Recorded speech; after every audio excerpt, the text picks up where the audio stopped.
Bien. Est-ce que vous avez, comme moi, le texte qui n'est pas aligné visuellement, c'est-à-dire les lignes de la colonne de gauche ne sont pas parfaitement en face des lignes de la colonne de droite? Bon, ben, suite au fait qu'on a mis de l'espace entre les paragraphes, espace qu'on a choisi librement, suite au fait qu'on a mis un titre, ce sont les choses qui arrivent. Voilà. Après le titre, j'aurais pu en plus régler un espace particulier pour l'éloigner du texte qui suit, éventuellement. Enfin voilà, vous avez les lignes qui ne sont pas l'une en face de l'autre. Eh bien, on va faire en sorte que automatiquement elles soient l'une en face de l'autre. Encore une fois, c'est un détail qui, additionné à plein d'autres détails, va faire qu'un document a l'air plus professionnel.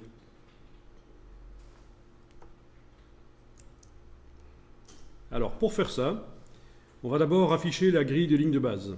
Menu fenêtre, non, pardon, menu affichage, affichage grille, afficher la grille de ligne de base. Affichage grille et repère, afficher la grille de ligne de base.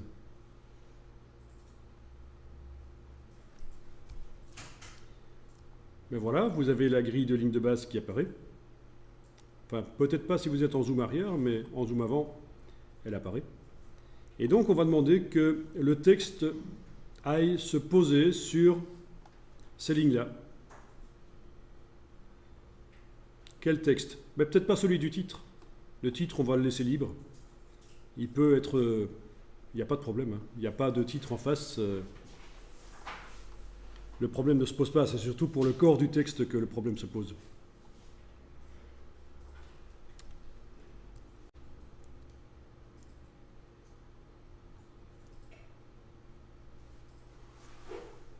Voilà.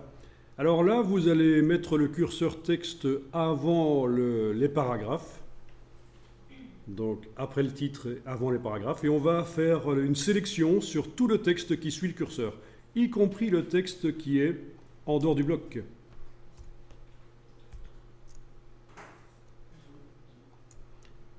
Alors j'en profite pour vous rappeler la petite astuce quand vous êtes en train de travailler avec l'outil texte dans du texte. Si vous voulez avoir la main pour bouger dans la fenêtre, c'est la touche Alt. C'est plus la barre d'espacement, évidemment. Donc pendant qu'on est avec l'outil texte, la petite main, le raccourci, c'est la touche Alt. C'est pas la barre d'espacement. Astuce super pratique. Bon, vous avez le curseur qui clignote devant le texte et vous allez le sélectionner. Donc voilà la sélection du texte qui se trouve après le curseur. Bon, je vous montre. Sur le clavier, je vous montre sur mon petit clavier virtuel ici. Sur le clavier, c'est donc les touches CTRL majuscule sur le PC, CTRL majuscule et la touche END. Sur le Mac, ce sera commande majuscule et la flèche vers le bas à droite. Donc CTRL majuscule END, c'est le raccourci pour arriver à sélectionner tout ce qui se trouve après le curseur.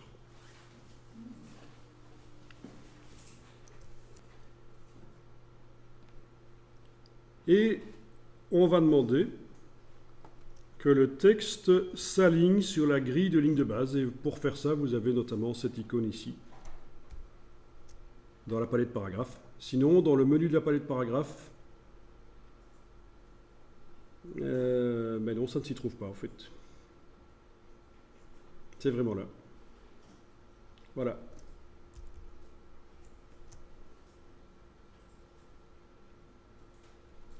Aligné sur la grille de ligne de base.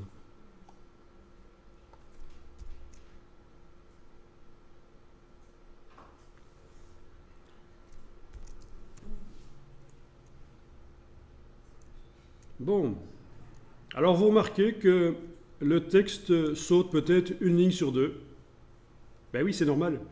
Le texte, il a une certaine valeur d'interlignage. 18 points chez moi. Et la grille, l'espacement entre deux lignes est inférieur à 18 points. Donc c'est pour ça qu'il n'y a pas assez de place pour que le texte se mette. Il saute une ligne sur deux pour pouvoir se mettre. Il faudrait que la distance entre deux lignes soit supérieure à 18 points. Mais ce qu'on va faire, c'est qu'on va faire en sorte que la distance entre deux lignes corresponde exactement à la valeur d'interlignage qu'on a mise sur notre texte. Comme ça, on synchronise. C'est le corps du texte ici, c'est-à-dire le texte principal qu'on va retrouver dans le document.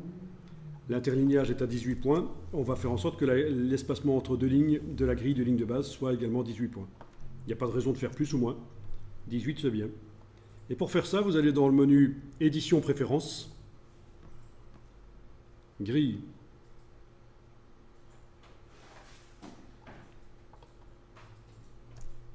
Voilà. Et ici, vous avez ce qui concerne la grille de ligne de base. Et alors, vous allez changer le pas. Ne confondez pas avec début, ça c'est juste le début de la grille sur le document. Le pas. Et il faut mettre 18 points.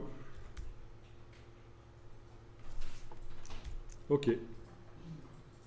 Et voilà, vous avez le texte comme il apparaissait avant, c'est-à-dire l'interlignage de 18 points. La différence, c'est que maintenant, les lignes des colonnes sont l'une en face de l'autre. Et comment tu sais 18 ? Alors évidemment, pour arriver à faire ça, il a fallu que la valeur d'espacement entre les paragraphes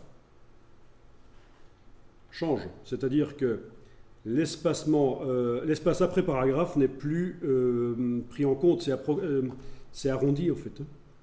Mais oui, j'avais 3 mm d'espacement entre les paragraphes, espace après, et maintenant j'en ai beaucoup plus. Et d'ailleurs, si je remets ne pas aligner sur la grille de ligne de base, vous voyez les 3 mm, et là, on voit que l'espacement entre les paragraphes change, logique. En étant en aligné sur la grille de ligne de base, si j'augmente l'espacement entre les paragraphes, 4 mm, rien ne change. 5, rien ne change. 6, 7, ça a changé à ce moment-là. Ben oui, donc c'est tout à fait normal. À un certain moment, c'est pris en compte.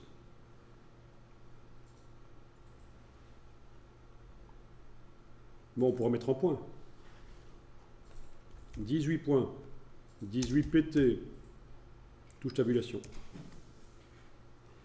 Ça fait 6, 35 mm au passage. 36 PT, touche tabulation. Voilà, 12,7 mm. 35 PT.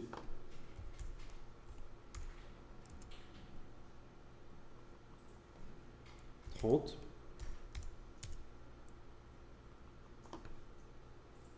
23. Bon. 18. Voilà. Enfin, vous avez compris comment ça marche. Bon, c'est un peu ennuyeux, ces valeurs en millimètres, le métrique. Je travaille en points pour les polices et je suis en métrique pour les dimensions des blocs, etc. Et donc, c'est un bon conseil de tout uniformiser. Les dimensions des blocs, etc., vous allez pouvoir l'indiquer en points